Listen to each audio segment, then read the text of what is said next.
शांति। आज 29/12 के महावाक्य सुनते हैं। उससे पहले उस परमात्मा की याद में बैठेंगे।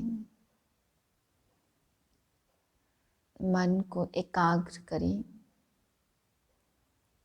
मैं आत्मा शिव परमात्मा की सच्ची स्नेही हूँ।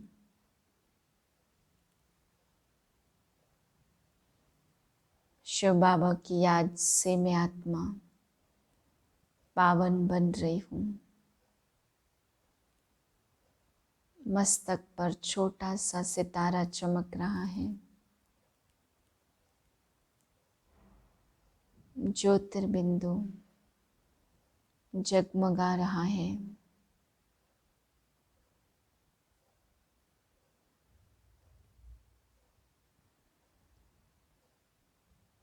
ओम शांति। 29/12/2020 के महावाक्य हैं।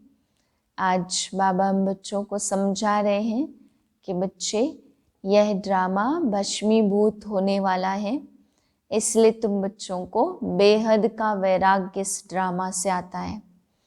फिर बाबा समझाते हैं कि बच्चे, भक्ति मार्ग में तुम पूजा करते थे, तो बिगर किसी के बारे में जाने पूजा करना, यह सब ब्लाइंड फेथ है। कुछ भी तुम बच्चे जानते नहीं थे। कैसे तुम धर्म भ्रष्ट कर्म भ्रष्ट बन पड़े हो, कैसे धर्म श्रेष्ठ कर्म श्रेष्ठ बनना है। बाबा कहते तुम बच्चे कुछ भी जानते नहीं थे। फिर बाबा समझा रहे हैं कि संगम युग से सतयुग तक की पूरी कहानी, फिर सतयुग से लेकर के पूरा चक्र समझना बहुत आसान है, सहज है। लेकिन बाबा कहते बच्चे, फिर भी बच्चे समझाते हैं पर कई समझ नहीं पाते हैं। फिर बाबा ने कहा कि मन मना भाव तुम बच्चों के लिए दवाई है पतित से पावन बनने की। तो जब तुम पवित्र बन जाएंगे तो फिर बाबा कहते दवाई की भी जरूरत नहीं है। मीठे बच्चे, संगम युग पर तुम ब्राह्मण संप्रदाय बने हो। तुम्हें अब मृत्यु लोक के मनुष्य से अमर लोक का देवता बनना है। प्रश्न है, तुम बच्चे किस नॉलेज को समझने के कारण बेहद का संन्यास करते हो? उत्तर है, तुम्हें ड्रामा की यथार्थ नॉलेज है। तुम जानते हो ड्रामा अनुसार अब इस सारे मृत्यु लोक को भस्मीभूत होना है। अभी यह दुनिया वर्थ नॉट ए पेनी बन गई है। हमें वर्थ पाउंड बनना है। इसमें जो कुछ होता है वह फिर हूबहू कल्प के बाद रिपीट होगा। इसलिए तुमने इस सारी दुनिया से बेहद का संन्यास किया है। गीत है, आने वाले कल की तुम तकदीर हो। ओम शांति। बच्चों ने गीत की लाइन सुनी। आने वाला है अमर लोक, यह है मृत्यु लोक।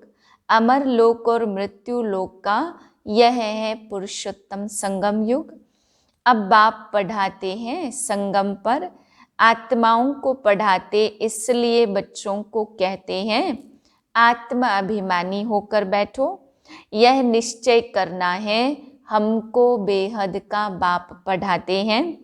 हमारी एम ऑब्जेक्ट यह है, लक्ष्मी नारायण या मृत्यु लोक के मनुष्य से अमर लोक का देवता बनना। ऐसी पढ़ाई तो कभी कानों से नहीं सुनी, ना किसको कहते हुए देखा। जो कहे बच्चों तुम आत्म अभिमानी होकर बैठो। यह निश्चय करो कि बेहद का बाप हमको पढ़ाते हैं। कौन सा बाप? बेहद का निराकार शिव। अभी तुम समझते हो हम पुरुषोत्तम संगम युग पर हैं। अभी तुम ब्राह्मण संप्रदाय बने हो, फिर तुमको देवता बनना है। पहले शूद्र संप्रदाय के थे, बाप आकर पत्थर बुद्धि से पारस बुद्धि बनाते हैं। पहले सतो प्रधान पारस बुद्धि थे, अब फिर बनते हैं। ऐसे नहीं कहना चाहिए कि सतयुग के मालिक थे, सतयुग में विश्व के मालिक थे। फिर 84 जन्म ले सीढ़ी उतरते उतरते सतो प्रधान से सतो रजो तमो में आए हैं। पहले सतो प्रधान थे तो पारस बुद्धि थे, फिर आत्मा में खाद पड़ती है। मनुष्य समझते नहीं हैं। बाप कहते तुम कुछ भी नहीं जानते थे, ब्लाइंड फेथ था। सिवाय जानने के किसकी पूजा करना व याद करना, उसको ब्लाइंड फेथ कहा जाता। और अपने श्रेष्ठ धर्म श्रेष्ठ कर्म को भी भूल जाने से वह कर्म भ्रष्ट धर्म भ्रष्ट बन पड़ते हैं। भारतवासी इस समय दैवी धर्म से भी भ्रष्ट हैं। बाप समझाते वास्तव में तुम हो प्रवृत्ति मार्ग वाले। वही देवताएं जब अपवित्र बनते तब देवी देवता कह नहीं सकते, इसलिए नाम बदल हिंदू धर्म रख दिया। यह भी होता ड्रामा प्लान अनुसार। सभी एक बाप को पुकारते हैं, हे पतित पावन आओ।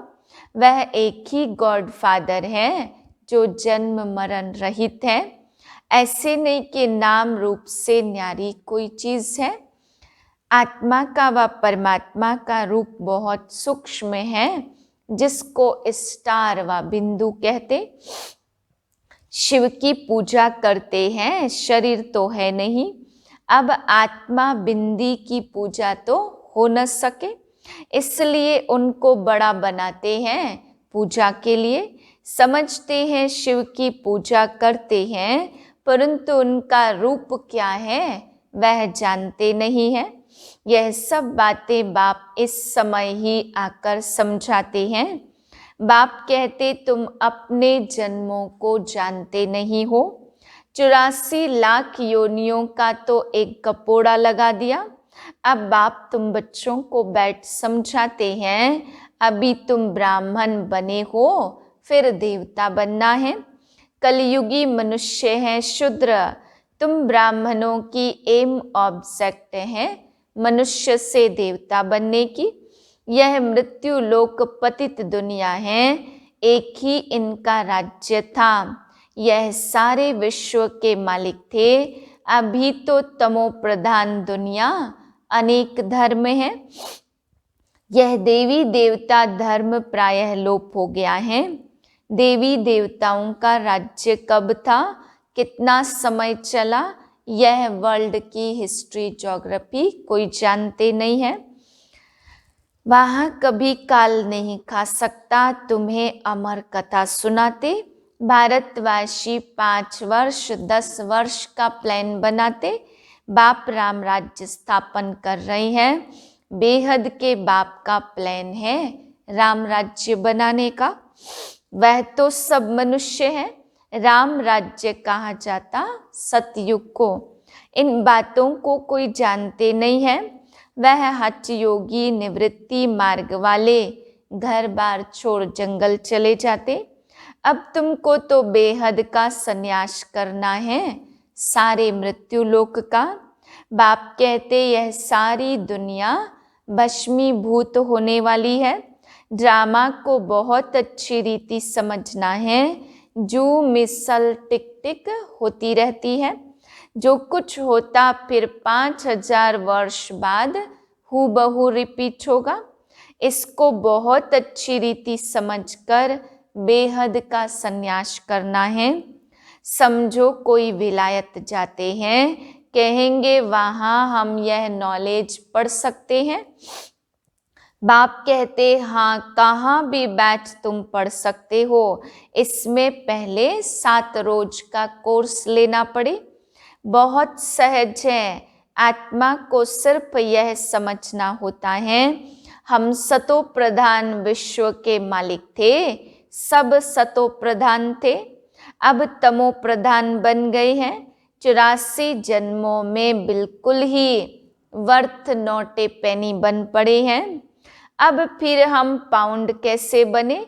अब कलयुग है, फिर सतयुग होना है ना। बाप कितना सिंपल समझाते हैं। 7 दिन का कोर्स समझना है, कैसे हम सतो प्रधान से तमो प्रधान बने हैं, सतयुगी वाइसलेस कैसे बने, उसके लिए बाप रास्ता बताते, पुकारते भी हैं हमारे में कोई गुण नहीं है, अब हमको ऐसा गुणवान बनाओ जो कल्प पहले बने थे उन्हों को ही फिर बनना है। बाप समझाते, पहले पहले अपने को आत्मा समझो, आत्मा ही एक शरीर छोड़ दूसरा लेती है।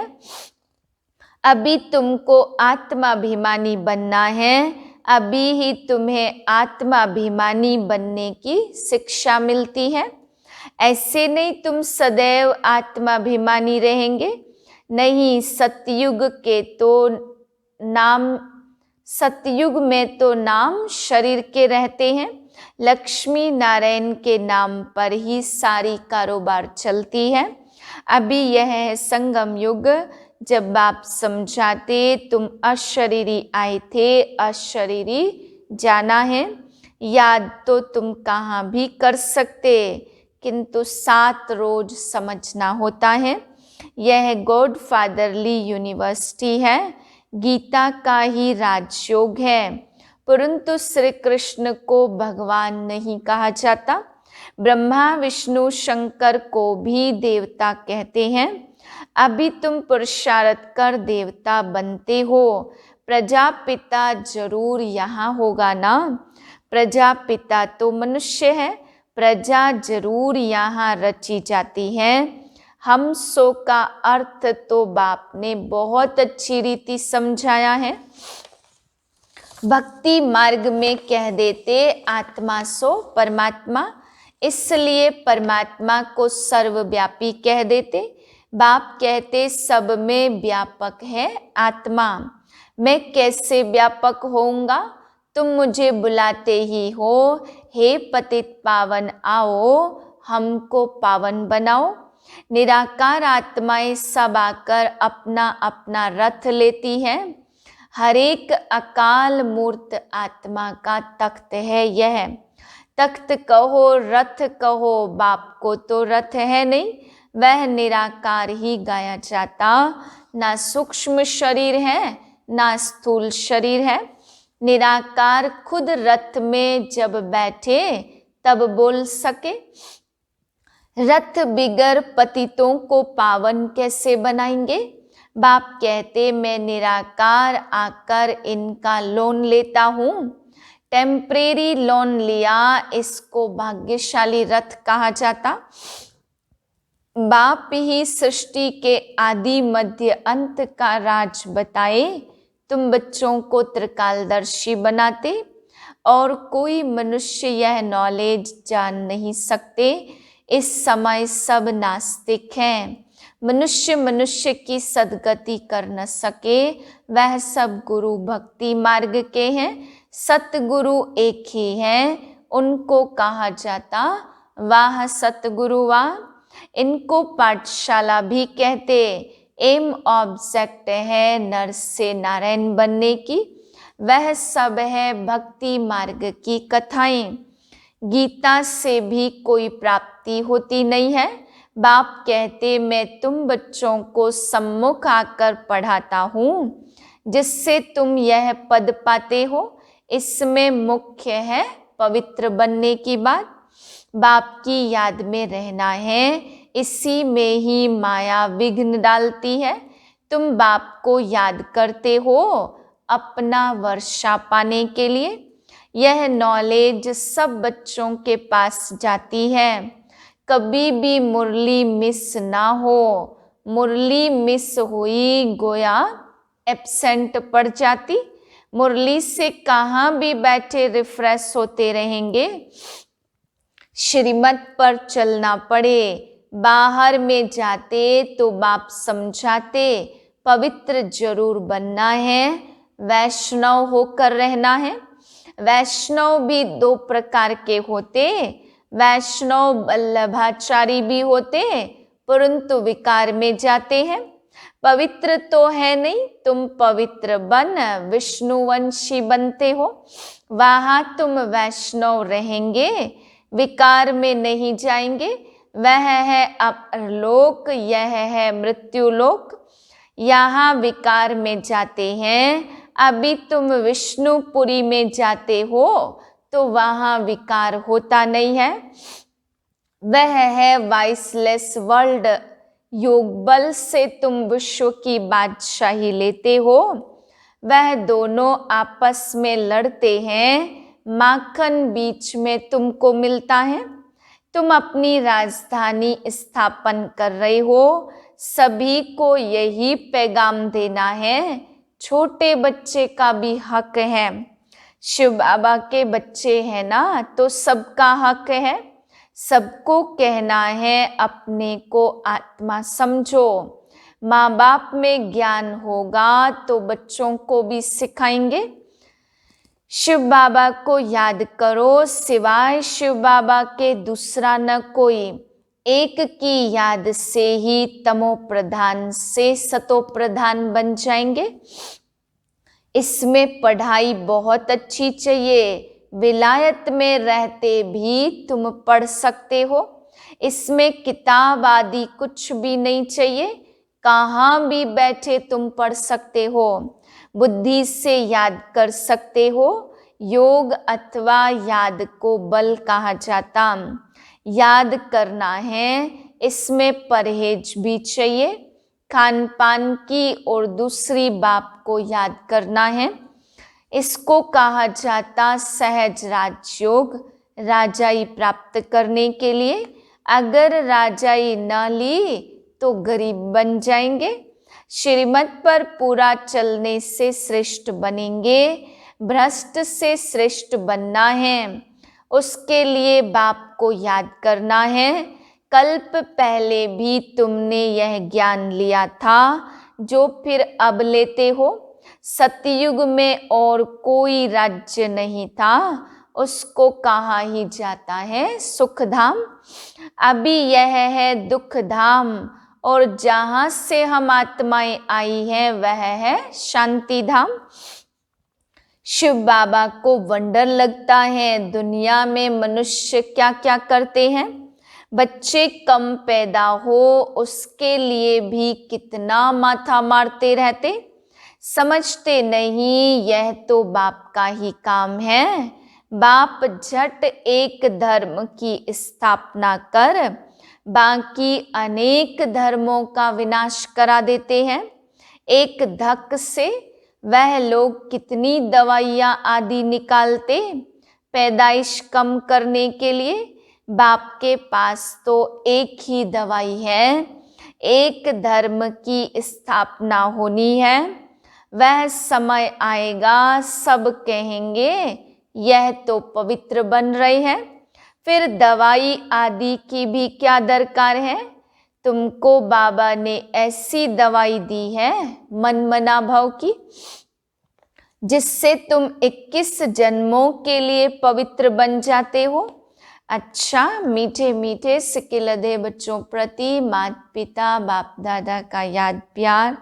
Good morning. रूहानी बाप की रूहानी बच्चों को नमस्ते। हम रूहानी बच्चों की रूहानी बाप को नमस्ते। धारणा के लिए है पहली पॉइंट, पवित्र बनकर पक्का वैष्णव बनना है। खान पान की भी पूरी परहेज रखनी है।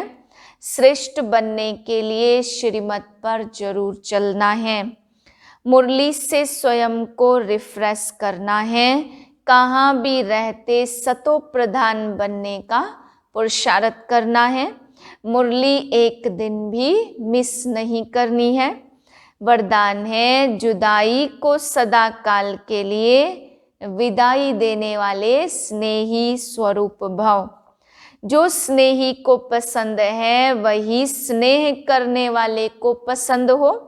यही स्नेह का स्वरूप है। चलना खाना पीना रहना स्नेही के दिल पसंद हो।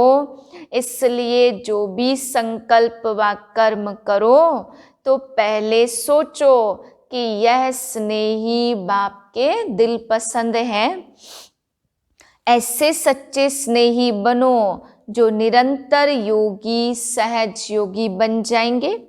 यदि स्नेही स्वरूप को समान स्वरूप में परिवर्तन कर दो तो अमर भाव का वरदान मिल जाएगा और जुदाई को सदा काल के लिए विदाई मिल जाएगी। स्लोगन है, स्वभाव इजी और पुरुषार्थ अटेंशन वाला बनाओ। ओम शांति।